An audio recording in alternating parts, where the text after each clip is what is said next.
Okay, Nation, today we are reacting to some things you've been doing wrong your whole life. And so I'm guessing I do a lot of things wrong. So let's get into the video. Let's go. Things like eating, drinking, and breathing come naturally to us. We repeat these actions so often that we do them without thinking. So it's hard to imagine that we're not doing these things like we should. Here are 10 everyday things that many of us are doing wrong. Breaking in new shoes.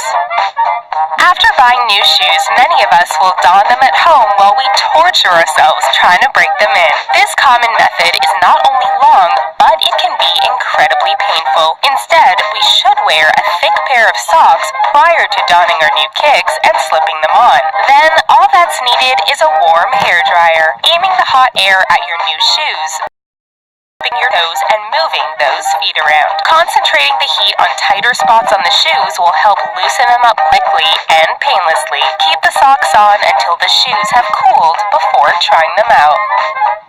Toothbrushing. Like the commercials say, bad breath isn't sexy. Oral hygiene has certainly improved over the years, but it's another example of overdoing in today's society. Dentists tell us we should be brushing our teeth at least twice a day and floss to battle cavities and gingivitis. While flossing is still recommended as it removes bacteria and food particles from between the teeth, apparently brushing too often may be causing more harm than good. Eating food that is high in acidity can soften the tooth enamel, and brushing right after can strip that enamel and leave them vulnerable. Being productive. Contrary to popular belief, it is actually impossible to truly multitask. While it may seem productive, it actually causes a constant low-level distraction that keeps us from being truly productive. The best way to remain productive is to focus on one task at a time, taking short breaks to refocus. Our brains need time to relax between tasks in order to function at an optimal level. Working intensely for 30 minutes, then taking a 10-minute break has been proven to be the most effective method. Sleeping.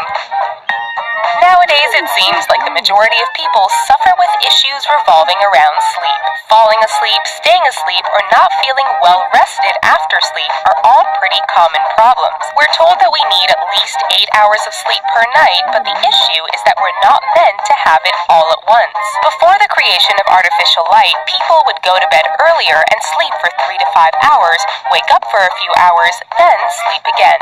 Our bodies still want to use that natural sleep cycle, but artificial daylight and standardized work hours no longer allow for it, leaving people groggy and fatigued.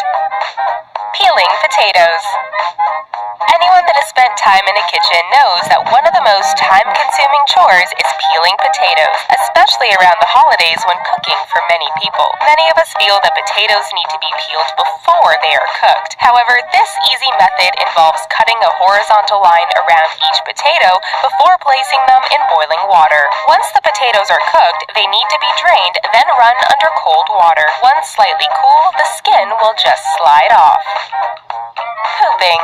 Wait. How did you poop wrong? How?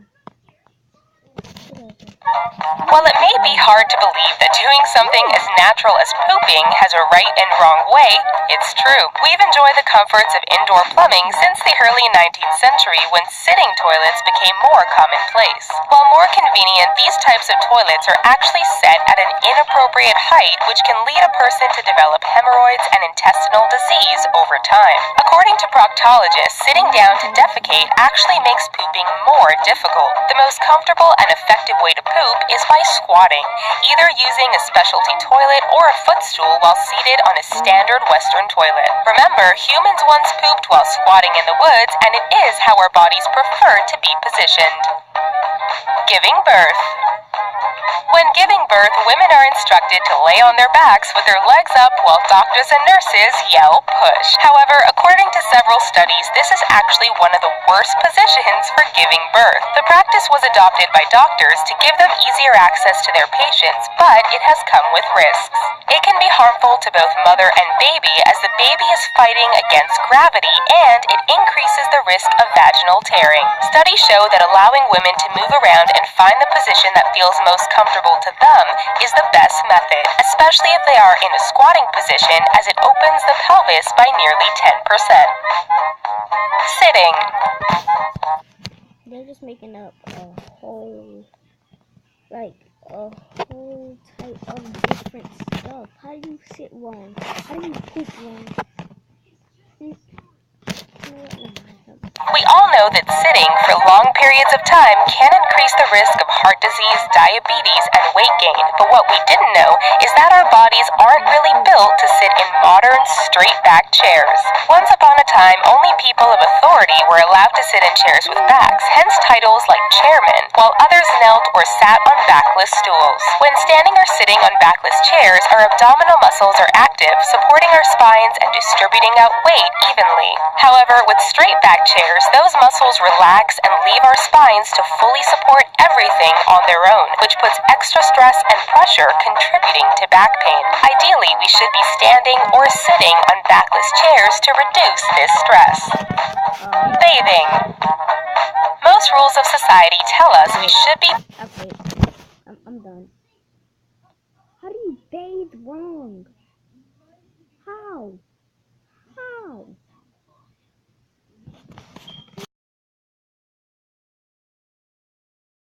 Day, but lathering up with copious amounts of soap and hot water that often may actually be causing more harm than good. Our bodies are covered in layers of skin, and one layer, known as the horny layer, protects our skin from disease and bacteria. So if someone showers every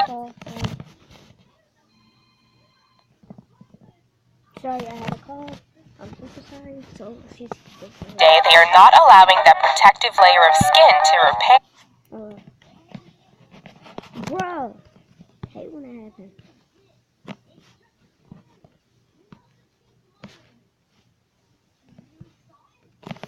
There is no magic number of recommended showers per week. It's important to give our skin time to heal and make sure that it's moisturized.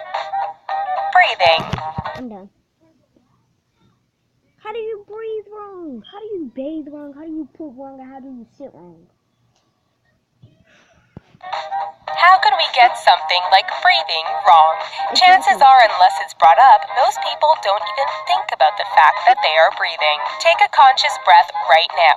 Most of us probably lifted our shoulders ever so slightly and puffed up our chests a little before the breath was released. Seems natural since our lungs are located in our chests. As it turns out, we should be breathing from a little lower down. The diaphragm, which rests under the lungs and sits closer to the stomach, aids in breathing, but since many of us breathe from higher in our chests, we are only using half of our lungs. This causes us to breathe more rapidly, which can cause fatigue and headaches. It is possible to reach... Stop crying!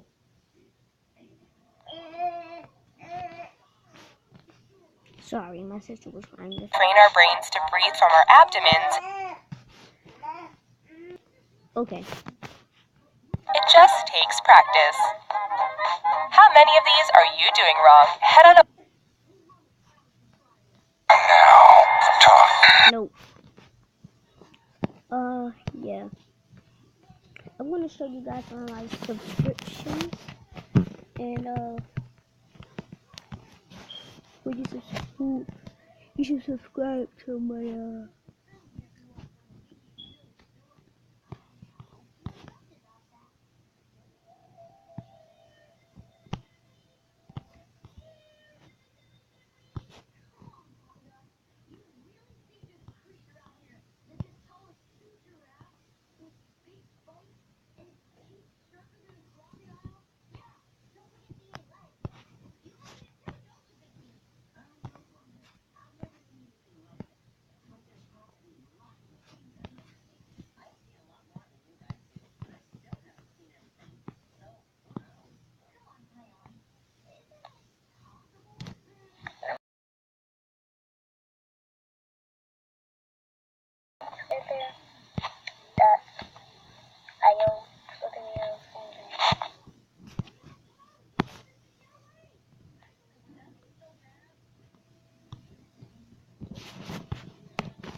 This I'm about to